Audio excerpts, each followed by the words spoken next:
Welcome to the 10-Minute Teacher Podcast, hosted by author, educator, speaker, and mom, the Cool Cat teacher, Vicki Davis.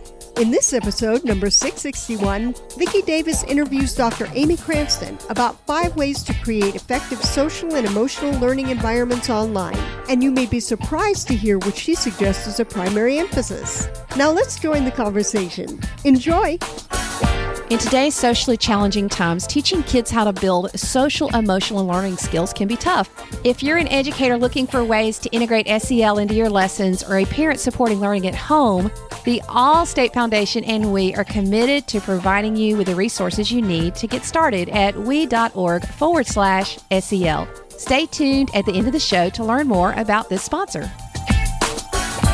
So today we're talking to Dr. Amy Cranston, author of the book, Creating a Social and Emotional Learning Environments. And Amy, today we're talking about 5 ways to create effective social and emotional learning environments online. What do we need to do as so many schools are using distance education, but even after we go, quote, back to school, most likely most of us will be in a hybrid environment. So how do we bring SEL there?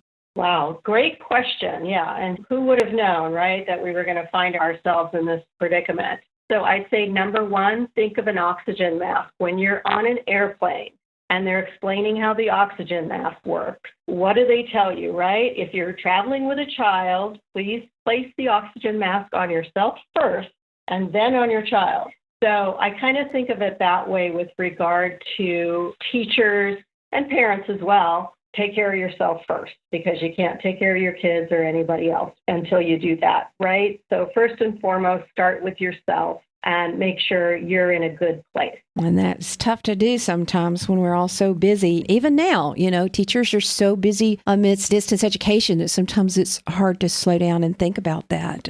What's our second? Second, I would say find ways to sort of cope with everything that's going on right now. I mean, this is an unprecedented time.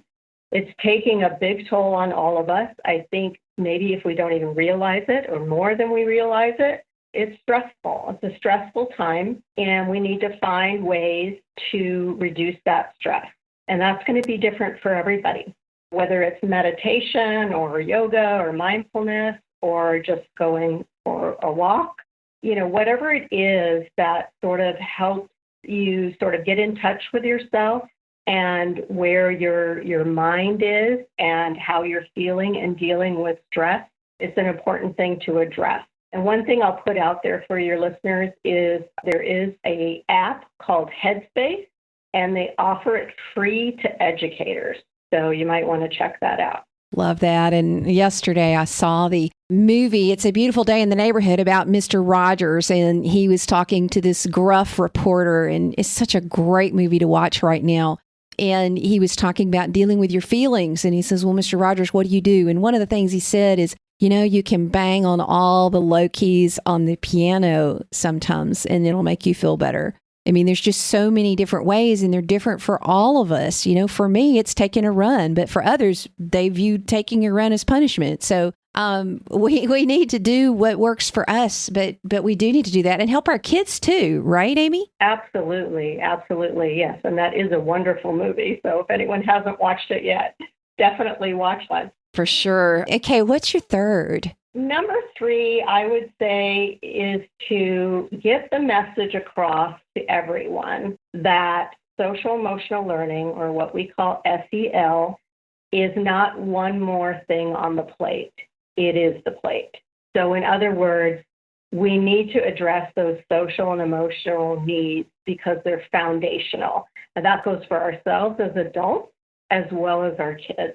Well, if you don't have a plate, you can't serve anything on it. And, it is the plate. I don't know why sometimes we forget that. Okay, what's your 4th? So the emotional check-in, I would say. So what I mean by that is for teachers that are logging on to check in with their kids remotely, start, first of all, with that sort of emotional check-in. So rather than launching right into whatever the lesson is that you're trying to get out there today, start with checking in with each and every one of your kids as to where they are, mentally, emotionally.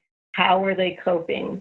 with things. I saw this post the other day that a teacher posted that she had a very challenging student she was checking in with, and they spent the whole time with him showing her each and every pet he owns and everything about his house, and gave her the tour. And she said, we never got to any academic lesson, but she said, but you know what? That's okay. That's what he needed from me today. And that's a great thing to think about. I know with our, we sort of do an attendance question inside Google Classroom, but once a week we try to do a mood survey and try to connect with, how are they feeling and what's going on? Because, very often when people are angry, they're not really angry, quote, at us. They're just angry because there's so many disturbing things happening right now. Absolutely. Okay, what's our fifth? Fifth, I would say, is connect with your kids with what is going on right now, rather than try to avoid it or look at it as a distraction from getting to your lessons and your academics. Acknowledge it because it's on their minds. The kids are affected by it. They know what's happening. They don't know exactly what's happening, but they know that everyone's stressed out and it's a weird, unusual time. So I think it's good to talk to kids about that and ideally give them an opportunity to help in some way. So, so many families are doing some wonderful volunteering gestures right now to help out in any way they can. And I think that's important. And I think it helps us cope and it helps our mental health. And that goes for adults and kids. And so something you can ask yourself and you can ask your kids or your students, what problems are out there right now that you want to help solve? And what are some ways that you think you could help solve them? Well, these are challenging times. What do you think the biggest mistake that some educators might be making right now is? I think the mistake is that we're so focused on keeping kids caught up academically and so concerned about them falling so far behind with so much loss of school time. But I think we need to cut ourselves a little slack and just accept the fact that this is just not a normal time. So why would we expect to maintain our normal expectations or benchmarks when it's an abnormal circumstance? And first and foremost, I think the most important thing for all of us right now is just to maintain our mental health.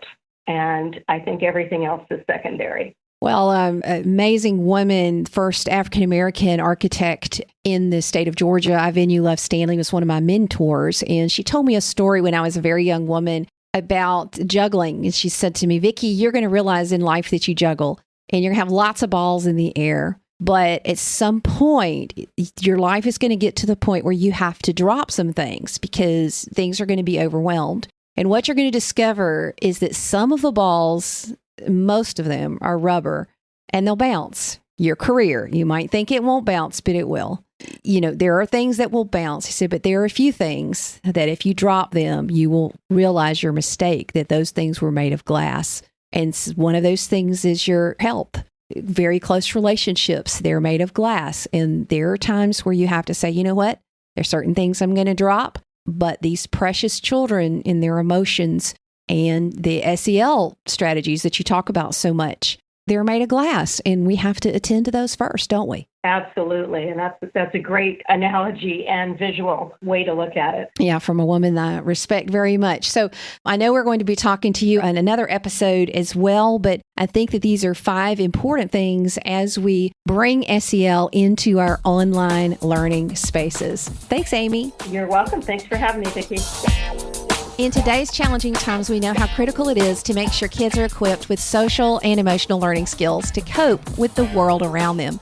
That's why I'm excited to highlight today's sponsor, the We Schools program made possible by the Allstate Foundation. It brings social and emotional learning together with service learning, helping children build key skills such as resilience, empathy, perseverance, and problem solving. Whether you're an educator looking for ways to integrate SEL into your lesson planning or a parent looking to support your kids' remote learning at home, go to we.org/SEL for helpful educational resources and tips. Our friends at the Allstate Foundation and we are committed to providing you with the resources you need to get started. Thanks, we and the Allstate Foundation, for sponsoring this podcast episode.